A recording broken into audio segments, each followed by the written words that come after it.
In this video, I'm going to be sharing the best screen recording software in 2021. But why do screen recording? Screen recording is really useful for educational videos such as help videos, for homework or classwork to be completed, as well as examples such as analysis, maths work and much more. It's also useful for homework, news reports, tutorials, as well as remote learning or teaching and much more. But if you were to do a quick search on the Chrome extension store, there are a plethora of different options for screen recording software to choose from. But there are only two options I can recommend, and those are Loom and Screencastify, which I'll have links to both of these in the description box below. And these both have their own positives and negatives. For example, Screencastify allows you to upload your videos to Google Drive and allows you to draw on your screen, which the Loom Chrome extension doesn't allow you to do. Meanwhile, Loom has more advanced features and is much easier to use than Screencastify. When it comes to pricing, both of these offer a free plan which provides 5 minutes of screen recording time, but right now if you're an educator, such as teachers or students, you get access to unlimited screen recording time simply by registering your school email. And I'll post a link in the description where you can register for this. So once the Loom Chrome extension is installed, you need to head up to the top right where it says this Loom icon here. It will provide you a myriad of different options on the right hand side, which are your recording options. For example, you can choose screen only. You can also do screen and camera, which is perfect for a form of interaction with your students, but it also makes it seem like it's normal class for the students. And then the final option on here is camera only, and I wouldn't recommend using this option since your smartphone's camera can do a lot better quality. Next, underneath this you have two options, full desktop and current tab.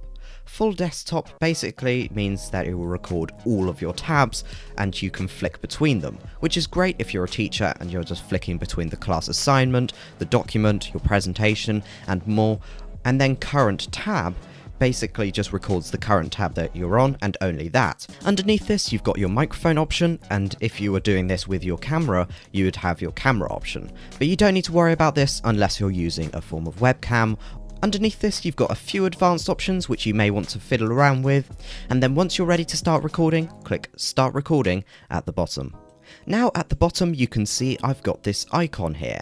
This would be your camera or your webcam, and you can drag it around, so if you're doing this on a presentation or a document and you're narrating over it or helping your students in various ways, you can move out of the way if you're trying to point out a certain piece of information or you don't want to block anything that may be key.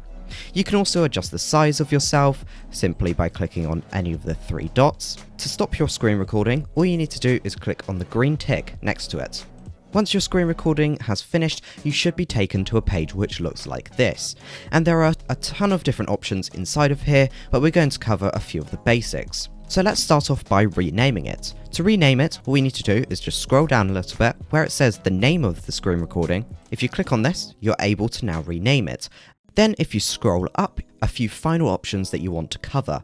So if you head up to the three dots for more options at the top right, there are a few options that you want to cover in here. For example, move. Moving gives you the ability to create folders inside of Loom, which is a great feature to have inside of a screen recording software, and this makes it perfect for organizing your screen recordings. And then the last two on this page are download, and then you've got delete. If we now go to the right hand side, you have the ability to trim your video, which is great because it enables you to cut to your start and finish, or in Loom it also allows you to skip bits, so if you make a mistake. And then finally I'm going to show you how to share your Looms. To do this, what you want to do is head on up to share. You'll notice that there are two options.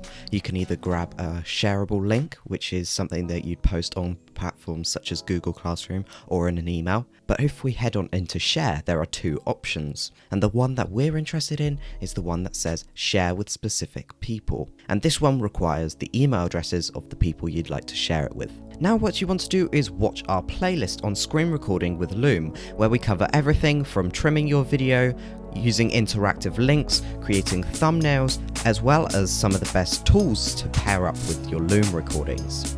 Thank you all so much for watching, and I'll see you soon.